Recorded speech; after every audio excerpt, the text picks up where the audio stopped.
Okay, so now I just gave you the 5 ways you can come up with content ideas, as well as how to store them and all the notes that you can keep. But you're like, okay, well, what content do I make? How do I make this content? Or, I mean, I have 20 ideas, but like, should I make a video? Should I make a social media post? Should I... Are you someone who struggles with coming up with content ideas for their social media posts, blog posts, or videos? Well, then this video is for you, because I'm going to give you 5 ways you can actually come up with your own content ideas if you ever get stuck. These ideas actually go hand in hand with the 4-step process that I like to use on Instagram to find my potential customers and close more sales on Instagram. Now, of course, this process can work on other social media platforms as well. So if this is something that would be beneficial to you, so you can create your content tailored for your audience, make sure you download that PDF. I'll leave the link up here so you can type it in, or down below in the description. And it'll actually teach you the 4-step process, as well as a bonus video teaching you the process. So if you don't necessarily want to just read it. The first way that you can come up with content ideas is going to Quora. Quora is really easy to use. It's free. If you haven't used it already, I suggest you do. If you have kind of dabbled with it, then make sure you go there and you go in the search bar and you type in anything that is related to maybe your business or topics or ideas that you've come up with or you see around relevant to your business, or type in your business that you're doing, and then you will come up with ideas. So type it in, you'll see the questions on the side, hit the questions, and that'll pop up all the questions people are asking in your industry.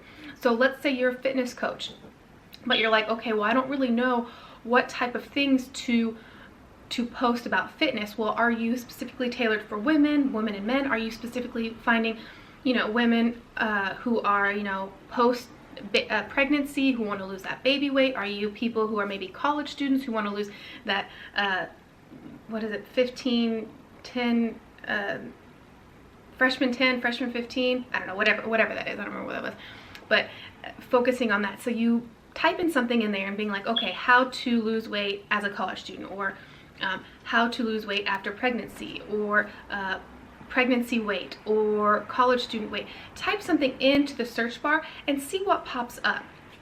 Now, I'm not saying you have to do some digging around. Just because you type in something doesn't mean it's going to be all the answers there. You're going to have to do some investigating. So say you read and scroll through and you're like, okay, this is a question that's relevant to my audience. This is something that's relevant to what they would be interested in learning about. And you're like, I know how to do this. I can teach this. So you have content right there that you can provide to your audience. The second way that you can come up with content ideas is going to Facebook groups. Now, Facebook groups, it does take some time because you do have to find relevant Facebook groups for your audience. So you have to go in and in the search bar of Facebook, type in something like fitness groups, or post baby groups, or mom groups, stuff like that, that are mom baby weight, or whatever it is that you would think that your audience would type that in and see what groups pop up. On the side of Facebook, you can actually specifically search for groups, and then you join those groups. Now, Facebook, I will say, does take a little time with the groups, because you're not just going to find questions right there like Quora is, but it's a great way because those groups are tailored for those audience. So if people are moms who want to lose their baby weight, well, guess what? There are going to be tons of groups, and groups that are specifically with people in there that are moms that have, a baby weight that they want to lose, or college students who want to lose that weight from their freshman year or sophomore year, whatever it is. So you do have to do some poking around, figuring out which groups are best to join, and you join them. And then you will be able to see what people post, what people look, and you can look at through the recent as well. Now, what you can do as well is when you do in the search bar and you add those groups, you can actually go to the posts, and posts will actually filter out any posts that people have made relevant to that word that you typed in. So that might also give you content ideas for your videos, blog posts, or social media posts. Lots and lots of ideas. The third way that you can come up with content ideas is to do a poll. You can do this on Instagram stories, you can do this on Facebook stories, and you simply ask a question and then either do the response where people can DM you and send you a message to the response, or you can send like a multiple choice, or you can have like would you rather do this or this, and then it actually gives you a little insight to what your audience likes and what they're interested in. Now, I will say, if you don't really have a following or don't really have an audience yet on social media, then this is something that you might want to wait till you get a few hundred, even 1,000 people to do it. When I first started on Instagram, I didn't have that following either, so I had to wait to do it. Now, I actually have almost 2,000, which it's still growing, but guess what? Those are targeted people to my audience and targeted people who are interested and can be potential customers. So I'm not saying you want to go out and just ask questions to random people. You want to make sure your Instagram is tailored to your audience. And I actually teach all this inside the Instagram Growth and Momentum course on how to do this and grow your business on Instagram. If that's something that'd be beneficial to you, I'll leave the link below that you can go check that out. So once you grow your audience on Facebook, you can ask those questions and it'll actually be tailored because it's your audience really wanting the content from you, and you're like, okay, this is what they want, this is what they want to see, and you're actually providing that content that they want and they're interested in. The fourth way that you can come up with content ideas is going to Google. You know that little search bar when you type into Google, you're like, okay, let's say you're like, let's do something random. How to fix my, or how to replace my car engine or something like that. I don't know. If you're interested in cars or you're selling car parts or whatever, you can type something in. And then when you scroll down, you'll see there's a little box that pops up with additional questions that people have been searching for. These are questions and things that people type in and are curious about. So those are additional ways that you can come up with ideas.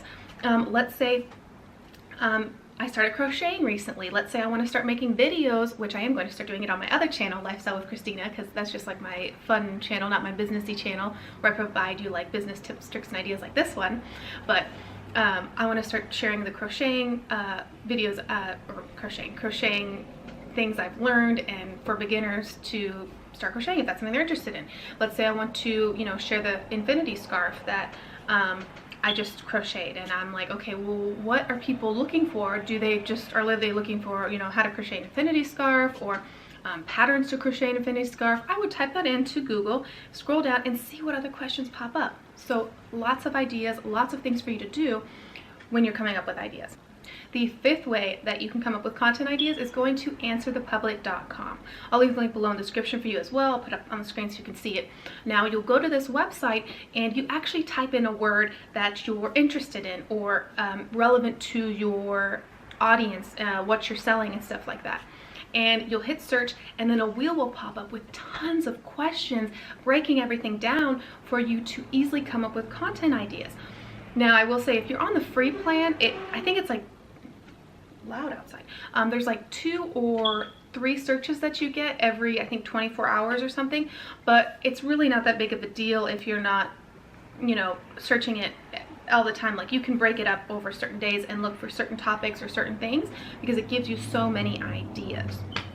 So those are the 5 ways that you can come up with content ideas for your social media posts, blog posts, videos. Like I said, I dive way more in depth into the Instagram Growth and Momentum course than this, and I'll leave the link below for you so you can go check that out. So after you've gotten all these ideas and you've done all this research and found all these content ideas that you're like, okay, my audience is interested in, this is something that I want to post, you're like, well, how do I organize it? How do I plan my content? Well, there's a few ways you can do this. I previously used Trello in the past. That worked really well. I use Evernote pretty much for anything. I just stockpile all my notes in there.